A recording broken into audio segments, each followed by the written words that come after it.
श्री गुरुदेव रघुनाथ महाराज की जय.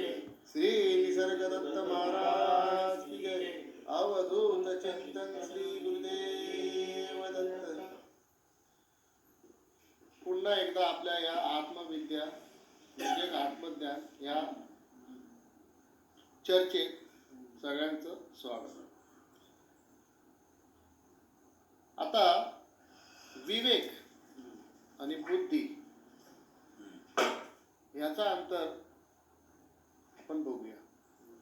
विवेक जो असतो तो आपल्या शुद्ध ज्ञानावरून होतो आणि जो विचार असतो तो बुद्धीवरून होतो. देहा आकाराची जी ओळख आहे, देहा आकाराच्या ओळखीवरून बुद्धी, विचार, कल्पना व मन यांचा उगम होतो आणि तिथून त्या उद्भवतात. म्हणजे त्याचा अर्थ असा आहे की हे जे आपलं मानवी मन आहे, मानवी मन, ह्या मानवी मनामध्ये कल्पना, विचार आणि ज्या काय आपल्या गोष्टी घडतात त्या ह्या मानवी मनापासून घडतात. परंतु त्या आपलं जे स्वतःचे स्वरूप आहे त्या स्वरूपावरून केवळ विवेक होतो आणि हा जो विवेक असतो तो केवळ आत्मा आणि अनात्मा यामध्येच होतो. विवेक तुम्हाला आत्मा आणि अनात्म्याचा भेद ओळखून जाणून ते जे तुमचं शाश्वत असं सहस्वरूप आहे ते ओळखण्यास तुम्हाला मदत होते. इथे ध्यानात ठेवा, विवेक जो आहे तो विवेक सुद्धा आत्मा नाहीये, विवेक स्वरूप नाहीये. आत्मज्ञान ते सुद्धा स्वरूप नाहीये. पण आपण ज्या आत्मज्ञानाचं जे ज्ञान घेतोय आणि हे ज्ञानाचे ज्ञान जिथे समजलं जात आहे आपल्याला ते आपलं स्वरूप. आत्मज्ञानावरून आत्माची आपल्याला जागृत होते म्हणजे आपल्याला स्वतःच ज्ञान होत आहे. इथे आपल्याला जर ज्ञान नाही तर ते आपलं स्वतःच्या स्वरूपाचं स्वरूप आणि हे जाणून घेणे, ओळखणे यालाच म्हणतात आत्मज्ञान. आत्मज्ञान हा सर्वोपरी आणि सर्वात उत्तम, सहज आणि पूर्ण उपलब्ध असणारा एक मार्ग आणि ह्या आत्मज्ञानाने तुम्ही पूर्ण विवेक करून स्वतःला सहज ओळखू शकता. सहस्वरूप ओळखणे, आत्मा ओळखणे हे फार सोपे असते. भक्ती, पूजन, नामस्मरण, कीर्तन हा आपला अभ्यास असतोच, ते आपण रोजचं करतोच. परंतु ह्या आत्मज्ञानाकडे सुद्धा पाठ वळून चालणार नाही. कारण हे ज्या सगळ्या साधू संतांनी आपल्याला याच मार्गाचं अवलोकन करण्यास सांगितलंय ना. ही जी भगवद्गीता लिहिलेली आहे त्या भगवद्गीतेत पूर्ण आत्मज्ञानच आहे ना, बरोबर. उपनिषद आहेत, ज्ञानेश्वर महाराजांची ज्ञानेश्वरी आहे, या सगळ्यात ज्ञानच आहे ना, असं आहे. तर आता थोडा आपण एक विवेक करूया. तर आपल्याला आत्म्याचा विवेक करूया. आपल्याला आपण आहोत हे माहिती आहे, आपल्याला आपण आहोत हे जाणवत आहे, बरोबर ना. मग आपल्याला आपण आहोत हे जे जाणवत आहे ह्यामधले आपण जे आहोत ह्या आपल्याला आपण जी देहा आकाराची ओळख जी घेतलेली आहे ती जाणवते. अभ्यास काय करायचा, हे जे आपण आहे ज्याला जाणवत आहे ते जे काय जाणवत आहे त्याच्या वेगळं, बरोबर ना. आता तुम्ही जर कोणाला विचाराल तुला तू माहिती आहेस का, मला मी माहिती आहे, मी अमका तमका. मग हा जो मला मी माहिती आहे त्यातला हा जो मी आहे तो खरा आहे, तो साक्षी, तो स्वरूप, तो आत्मा आहे. आणि त्याला जे माहिती आहे ते त्याचं अहंकार गुण आणि त्याला ते माहीत असल्यामुळे त्याला ते जाणवतं. म्हणजे ज्याला जे काय जाणवतं ते जाणवण्या वेगळाच असणार.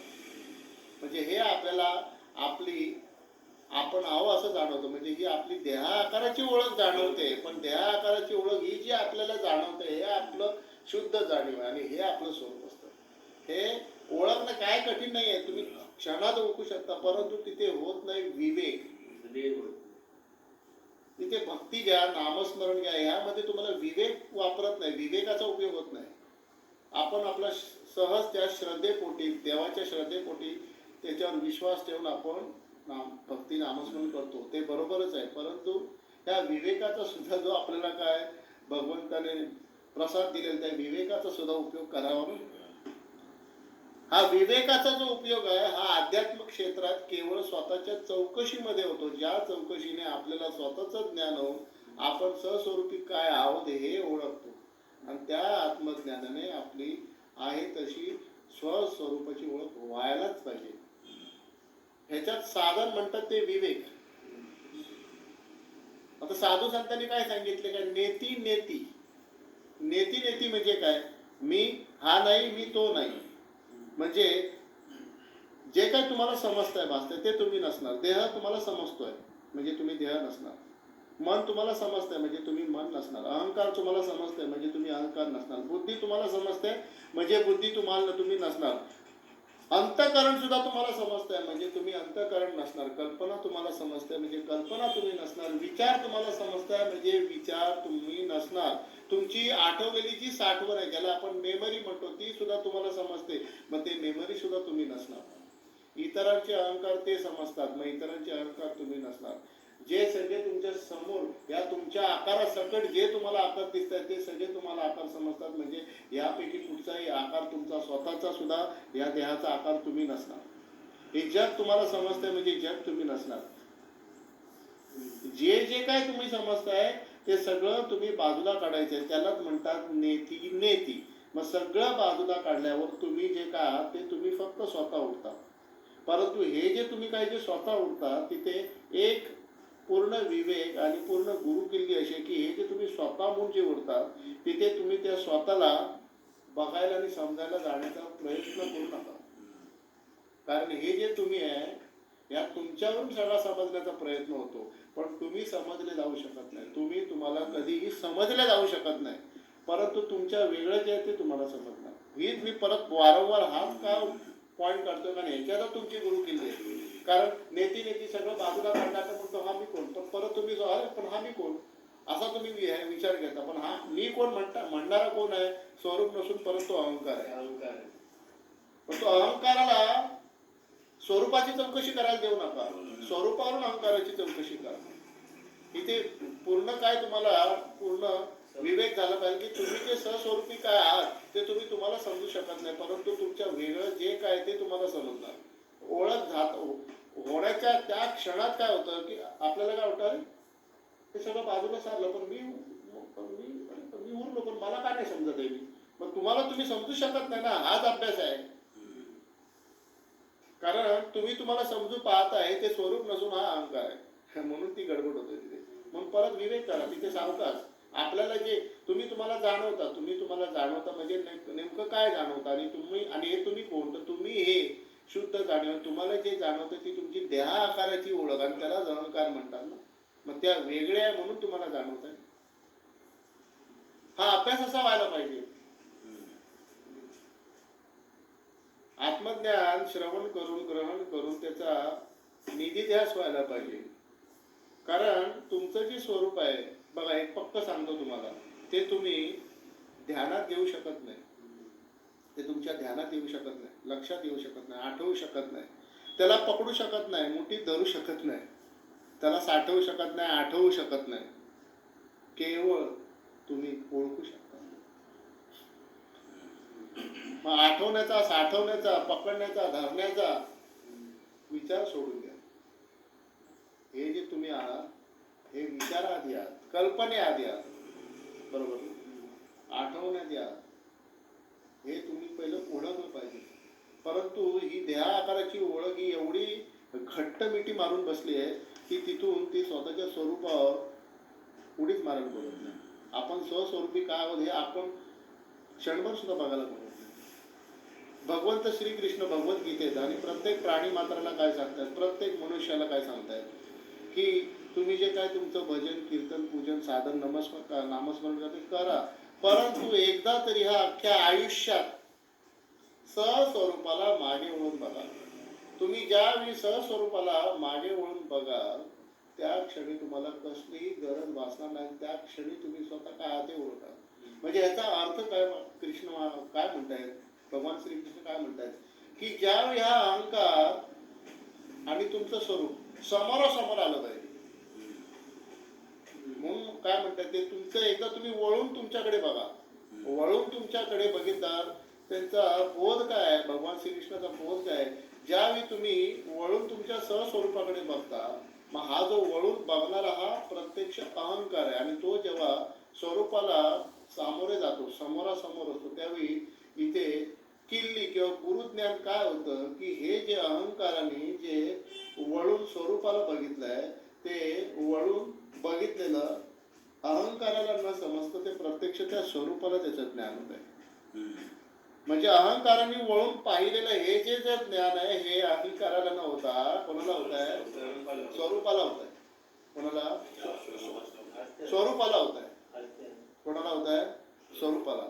मग त्या क्षणी श्रीकृष्ण काय म्हणतो, हा तुम्हाला बोलत आहे ते अहंकाराने वळून बघितलं, पण ह्याचं ज्ञान कोणाला झालं, अहंकाराला तुम्ही बघताय का अहंकार तुम्हाला बघतोय, हा म्हणजे अहंकाराची साक्ष तुम्ही करताय ना. म्हणजे अहंकार ही केवळ तुमची कल्पना आणि ते तुम्ही जे खरे आहात ते सहस्वरूपी आहात. पहिला हा जो तुमचा बेस फाउंडेशन सहस्वरूपाचा हा पूर्णतः तयार करा आणि तिथे स्थिर राहा.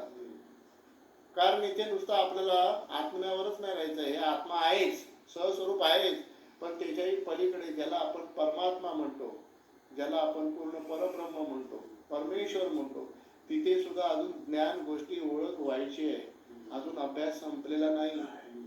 हे तुम्ही केवळ तुमच्या स्वरूपाकडे आलेले आहे. आता तुम्ही म्हणाल पण मग आत्मा आणि परमेश्वर वेगळं आहे काय, तर आत्मा आणि परमेश्वर वेगळे नसून एकच आहे, पण त्याच्यातला जो भेद आहे तो नंतर जाणून घ्या. परंतु पहिला हा जो आपला आत्मा, हा जो आपला तो आत्मा आहे म्हणजे स्वतःचं स्वरूप ते काय ते ओळखूया. कारण जोपर्यंत तुम्ही त्या अहंकाराच्या तावडीतून विळख्यातून केलेल्या कल्पनेतून स्वतःला सोडवत नाही, ओळखत नाही, जाणत नाही, तोपर्यंत शेवटचा जो आहे ते तुम्हाला करू शकत नाही.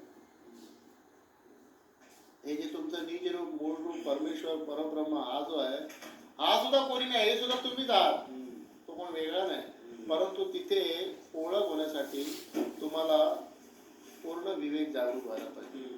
जसं तुम्ही एखादा अभ्यास घेऊन जसा तुम्ही पूर्ण अभ्यास करता एखाद्या कुठच्याही विषयावर, त्याच्यासाठी तुम्हाला पूर्ण कॉन्सन्ट्रेशन करावं लागतं. तसाच एक आहे, तुमच्या तो विवेक पूर्ण जागृत होऊन त्याचा अभ्यास झाला पाहिजे. आणि तो वारंवार इथे आपलं सत्संग संपलं की आपल्या घरी नाही, तुम्हाला जेव्हा जेव्हा वेळ मिळतो तेव्हा ते परत ऐकून त्याचा विवेक करा.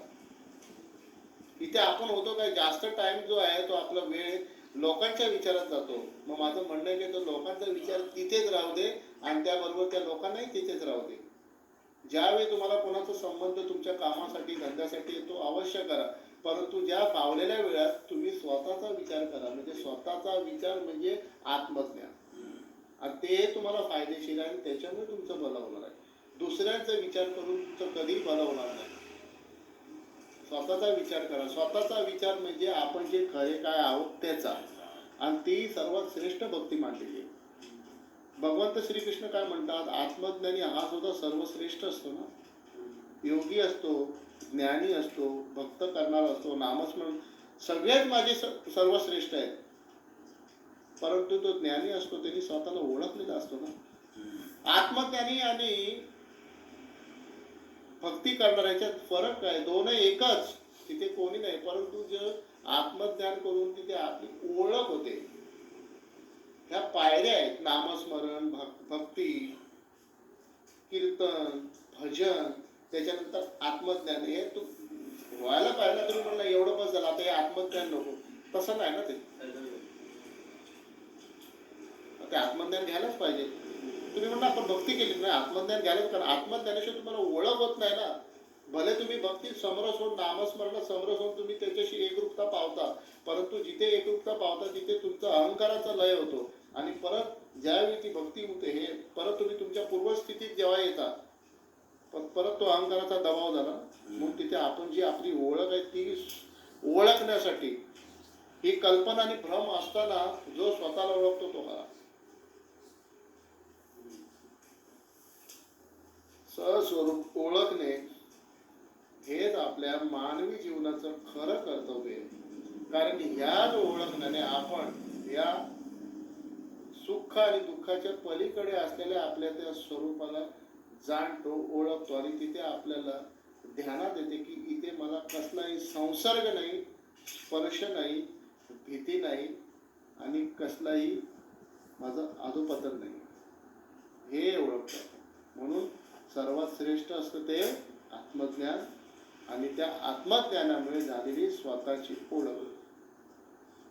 हे जे मोठमोठे जे गुरु साधू होऊन गेलेत त्यांनी जास्त सुद्धा प्रसार केलेला आहे, भक्तीचा ज्ञानाचा केलेलाच आहे, परंतु आत्मज्ञान ह्या आत्मज्ञानाचा पूर्ण अभ्यास झालेला आहे त्यांचा. हे ओळखल्याशिवाय ते ज्ञान होत नाही आणि ज्ञान झाल्याशिवाय तुम्ही ओळखू शकत नाही. ही सगळी अशी गुरु केली. परत तुमचे काय असेल डाऊट वगैरे तुम्ही विचारू शकता आणि जो काय अभ्यास आहे तो चालू ठेवा. जसं मी तुम्हाला सांगितलं की आपल्याला जे जाणवतं ते आपण नसणार ना. मग आपल्याला आपण हवं हे सुद्धा जाणवतं. मग आपण आपल्याला हवं म्हणजे हे काय, हे आपला अहंकार, हे आपल्याला अहंकार जाणवतोय कोणाला आपल्याला, हे आपण अहंकार नसणार. इथे परत परत अभ्यास करा. परत ते जोपर्यंत तिथे सुटत नाही, तिथे स्थिर होत नाही, तोपर्यंत तिथेच राहा. तिथे तुमची ओळख हमखास व्हायलाच पाहिजे. तुम्ही सहस्वरूपाला ओळखायलाच पाहिजे. स्वस्वरूप ओळखणे कठीण आहे का, तुम्ही सहस्वरूपात. पण तुम्हाला वाटतं मी अमका तमका, ते अमका तमका सोडून द्या. अमका तमका तुम्हाला समजतोय, मग ते तुम्ही नसणार. आणि हीच गुरु किल्ली आहे. तुम्ही असलेलं जर ज्ञान नाही किंवा तुम्ही असलेलं जर स्वरूप नाही तर कशाला काही येऊ शकत नाही. जग येऊ शकत नाही, अस्तित्व येऊ शकत नाही, काही येऊ शकत नाही. अहंकार तो खूप लांबचा आहे. पहिलं तुम्ही असलेलं ज्ञान हे श्रेष्ठ आहे. आपण असलेला जो आत्मारूपी स्वरूप आहे हे श्रेष्ठ आहे. आणि ह्यालाच ओळखणे हे सर्वात भाग्यशाली आणि मोक्षदायिनी असं साधू संतांनी देखील म्हटलेलं आहे. बरं, श्री गुरुदेव रघुनाथ महाराज की जय, निसर्गदत्त महाराज की जय, अवधूत चिंतन श्री गुरुदेव दत्त.